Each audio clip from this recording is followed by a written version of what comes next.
Welcome to the Vital Mentality Podcast. I'm your host, Angel Munro, and we're talking all things health and vitality.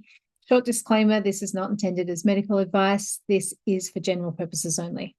So this week I wanted to talk about who is responsible for your health. This question arose when I was talking to a friend last week. We were talking about the instances of when someone gets critically unwell as a result of medication that they were given.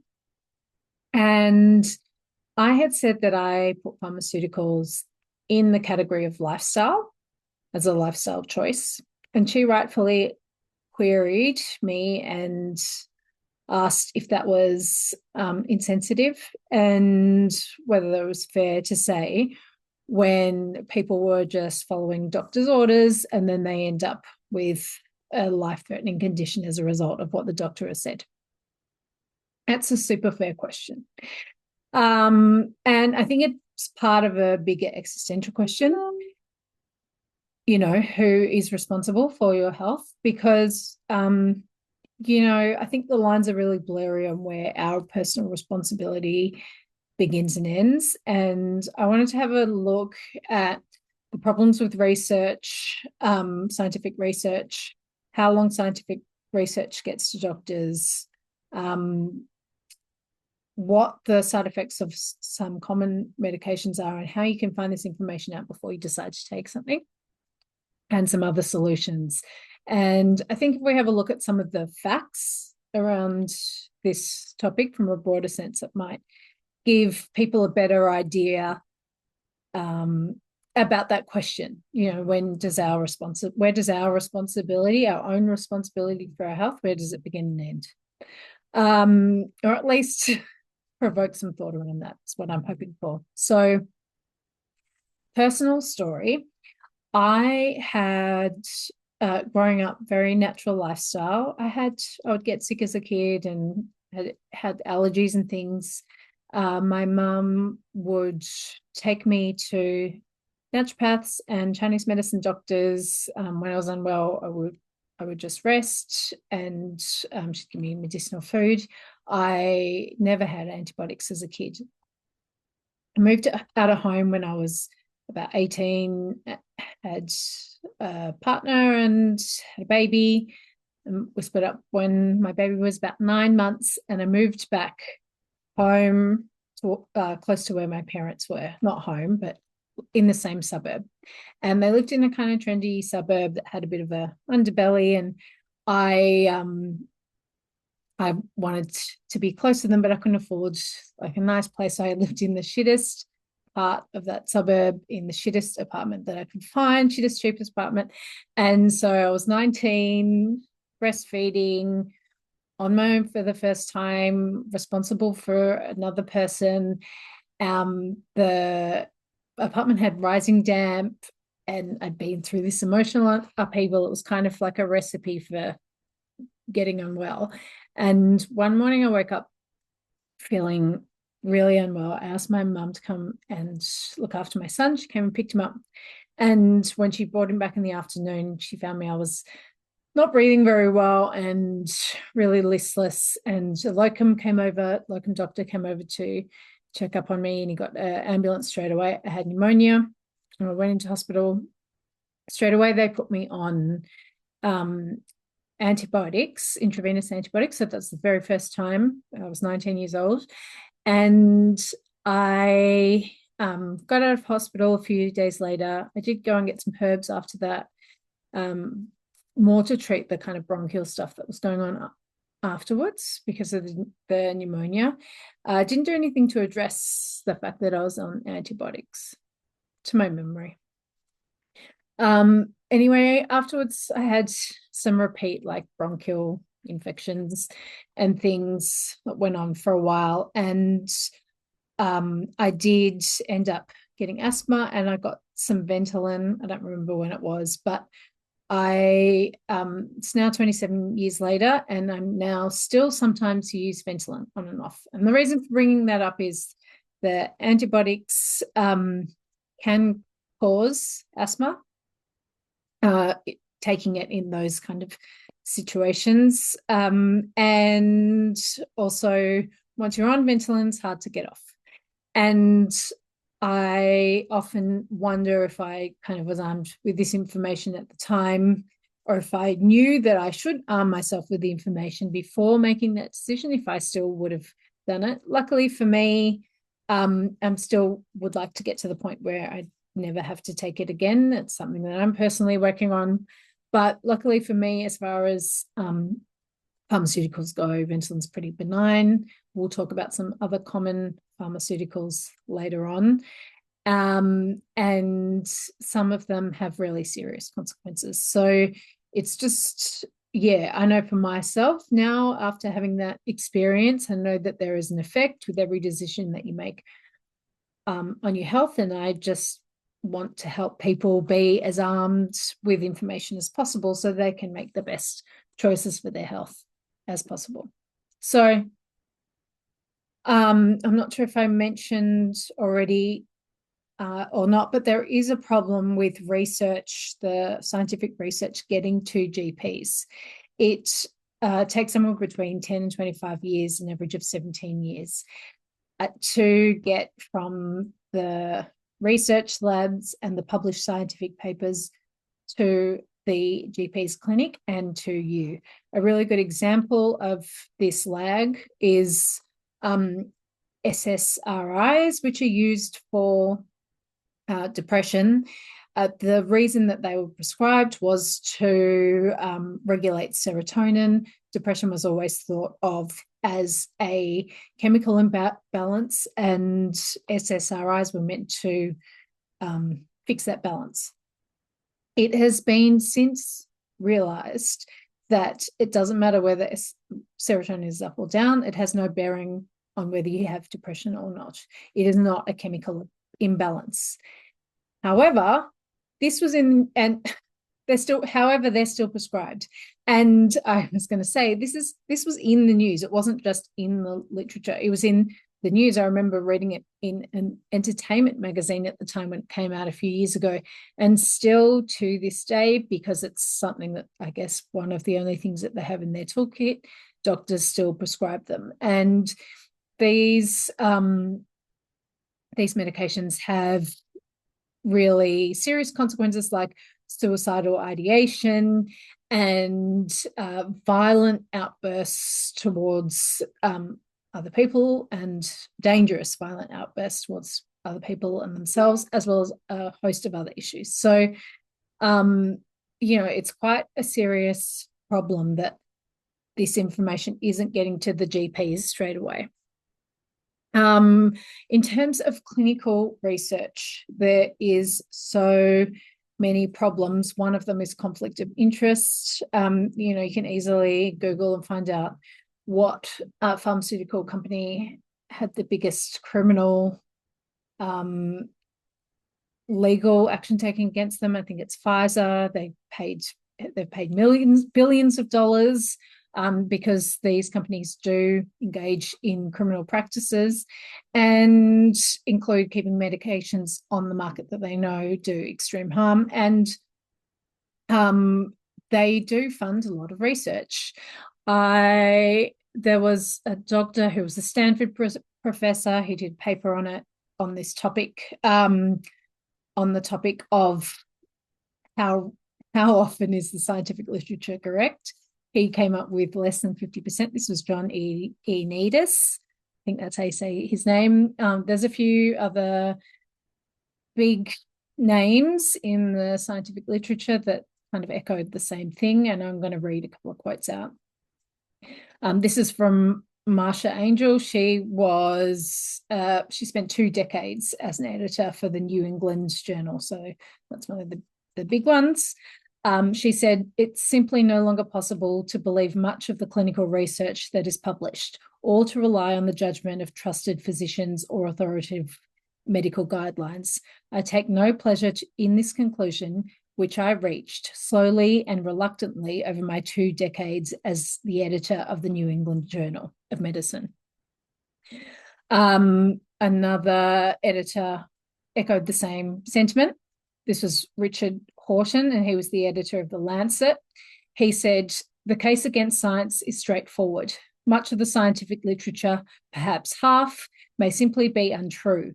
Afflicted by studies with small sample sizes, tiny effects, invalid exploratory analysis, and flagrant conflicts of interest, together with an obsession for pursuing fashionable trends of dubious importance, science has taken a turn towards darkness.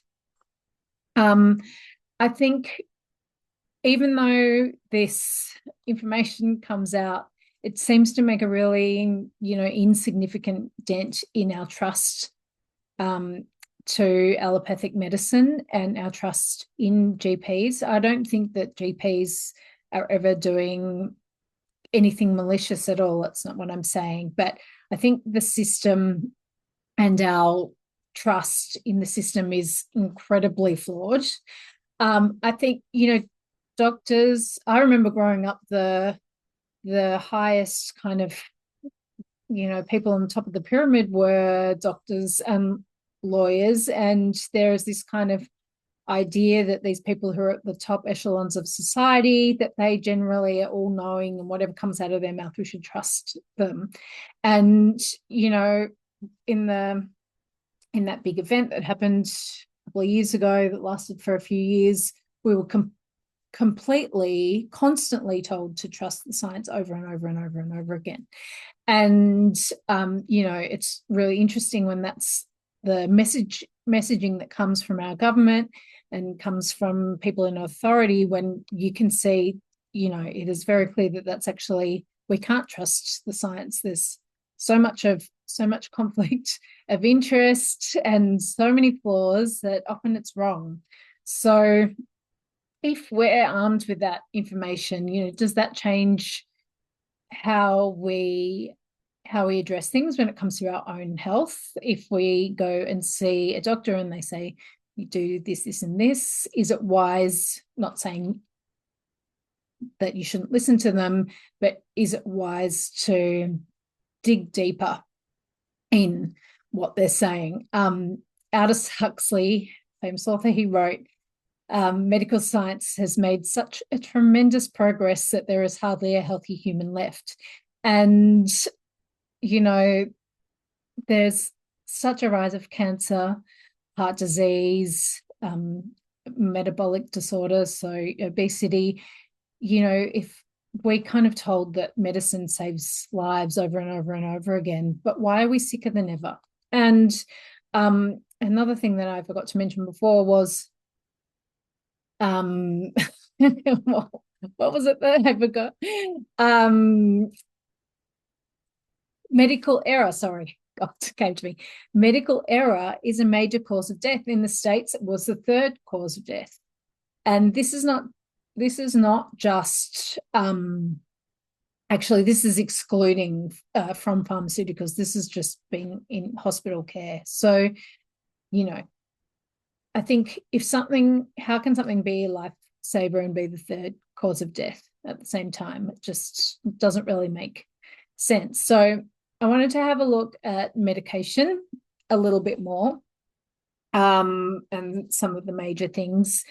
There was a Dr. Harvey Bickelson. He said that there's no such thing as a side effect. There's only an effect. That's a real kind of misspeak to say that, and it makes people think, when they're called side effects, it makes people think that it's something little on the side that may or may not happen. And often, even if you ask the doctor about the side effects, they'll say, oh, it's fine. And it could be fine. That's true. But they have absolutely no way of knowing if it will be fine for you or not. And I think that that's a really important point. And this is where I think, as consumers of medicine, we need to make a decision whether we can take their word for it, because I don't think that we can. And even if you do decide to take a pharmaceutical, I think the best method is to know all the information. And if you decide that you really, really, really need to take it and you don't have any other options, then you know what the effects are. And so if things arise, you know how to effectively treat it because you know what's causing it. You're not constantly in the dark, constantly being a victim of these outside forces. You're in the driver's seat. You're the responsible one. And that is a way more empowered, whatever way you decide to treat your health, that is a way more empowered way to do it. Yeah, and I think it's worth noting that doctors don't really have much in their toolkit other than pharmaceuticals. They don't have nutrition or lifestyle interventions that they can lean on. They don't do any study in that area. They don't really even do a lot of study in toxicology. Like they don't have a wider understanding of what toxins have effect on what organs. And so I think that's when, the question may arise of, what can be a little bit toxic to certain organs in terms of pharmaceuticals. They just ignore it because it's not something that they take seriously. And it's really, I think it's rooted in this germs, genes, bad luck hypothesis, which I spoke about in more detail in my first podcast. That is the prevailing kind of theory behind medicine. That's why they don't take all of these other things seriously, which to me are the reasons why people are unwell. So one of the medications, I'm going to talk about a few medications. So I've just pulled up a few things. Before I get into that, there is a resource called, in Australia anyway, I'm not sure what everyone uses overseas, but in Australia we use eMIMS, and that has all of the medications that are allowed in the country and what their mechanisms of actions are and what effects they have on the body, what side effects, or they call them adverse effects, events can happen. And all doctors, all naturopaths, nutritionists, pharmacists have access to eMIMS. So if I ever have a client that is thinking about getting on a medication, I always offer to print out the PDF for that medication from eMIMS for them. If you're going to a doctor, I would ask them to give it to you, and I would insist on it. It's really important to familiarize yourself, like I said, with what can happen. And so you can make an informed choice. And even if you make that choice, that you have that information. So if something comes up, you know why it's happening. And that way you can deal with it.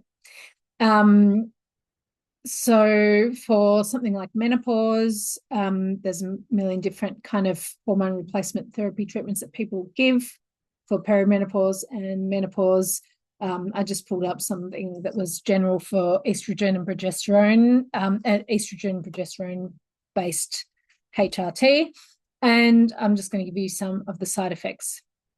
Breast tenderness, bleeding, spotting, hot flashes, headaches, GI upsets, weight gains. These are all things that are symptoms of perimenopause and menopause.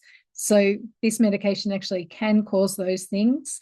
Not only that, but there is anxiety, depression, visual impairment, insomnia, mood swings, also a perimenopause symptom, and breast cancer, ovarian cancer, and stroke.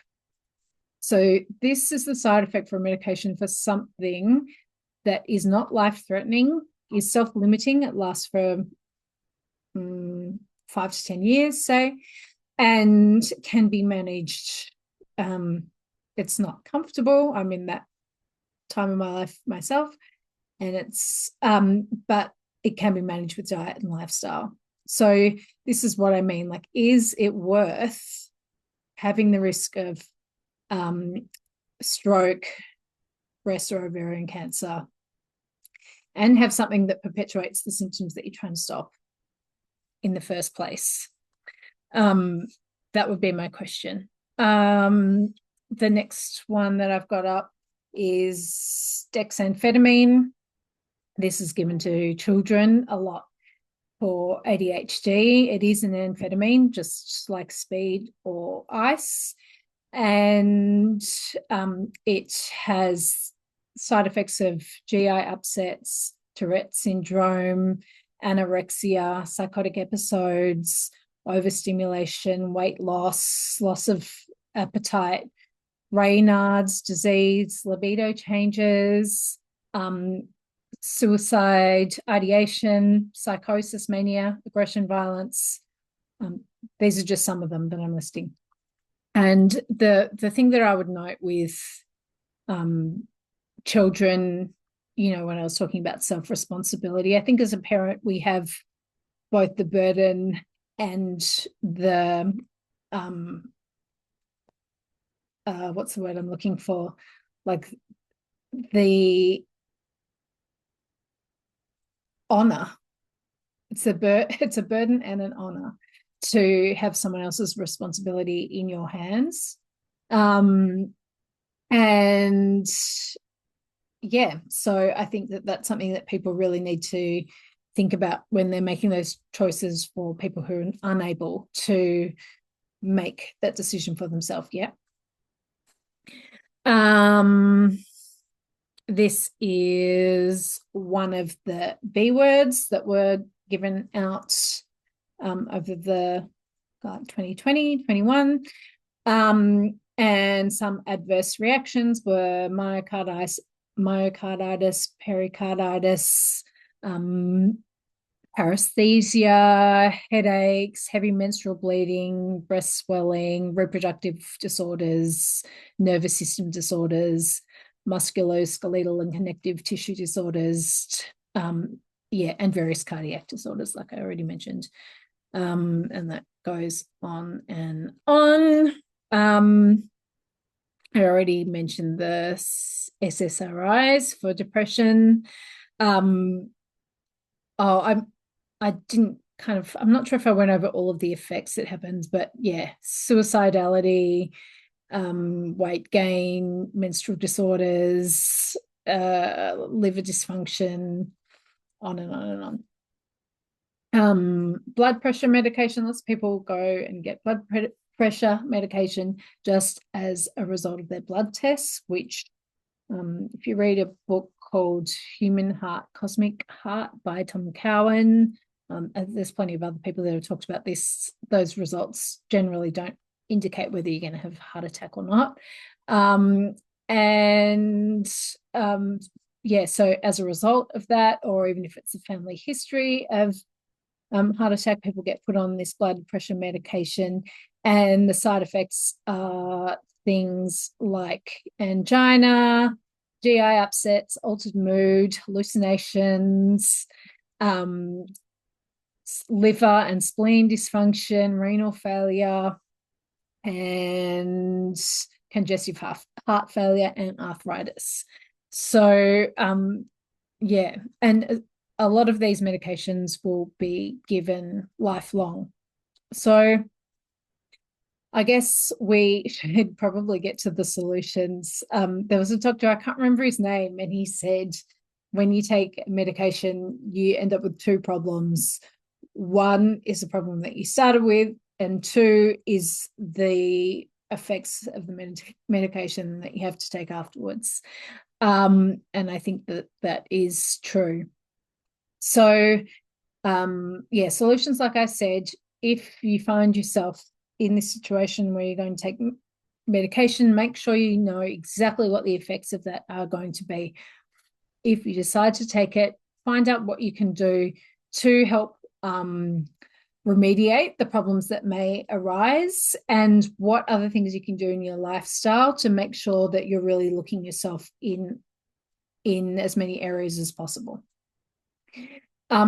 Ask your doctor how long they plan to keep you on that medication, and what their plan is to get you off. I think that's a really good question. Lots of people go on these things without having any light at the end of the tunnel, and I think we should hold our doctors accountable to ask them what their plan is. It shouldn't just be forever. The other way that we end up getting pharmaceuticals in our system is actually through food and water. And I recommend people, if they any animal products at all, which most of us do, to only stick to organic. We end up getting hormones and antibiotics through conventional animal products. And it's evident you look at any research to do with polypharmacy, which means taking more than one medication at a time, that these chemicals, they interact with each other and can cause more problems. So lots of us can end up in this position of polypharmacy even when we're not taking multiple medications at once ourselves, because we're getting it through water and we're getting it through food. So eating organic food, organic animal products, if you're going to concentrate on anything with organics, then animal products is the one thing that you should absolutely be having. And we end up getting a lot of pharmaceuticals, and not just the antibiotics and hormones like you get with animal products, but all pharmaceuticals that people take end up back in the water system, or the metabolites of. And so that's a really important reason to be really careful about where you're sourcing your water from. At the very, very least, you should be filtering your water. And if you can, it'd be great to get spring water. I mean, I can't get it, but where I am in the city, but if you have access to it, then spring water is absolutely the best choice. Filtering is the bare minimum, and I just filter the water that I drink. But if down the track, I'd like to be putting it in the whole house system, because we absorb stuff through the skin as well. I really hope that gives everyone a little bit to think about. I think I've said this in past podcasts. I'm not trying to bring up these topics to make people more scared of the things in their life. Absolutely the opposite. It's to help you feel more empowered about the decisions that you're making about your health, so you don't end up in a situation down the track where it's really hard to reverse. Because I don't know if I stress this enough, but once you're on medication, it is really, really tough to get off it. A lot of medications that people take. So the best method is to not get on them in the first place, and to work out how to, again, I spoke about this in the first podcast that I did, looking at health through a terrain lens. I'll put that in the link in the bio. If we're looking at the body as this kind of perfect system where the symptoms are messages telling us what we need to change in our life, if we listen to those messages more in the first place, then we don't end up in this situation where it's really hard to get out of. Thanks so much for listening, and we'll talk again.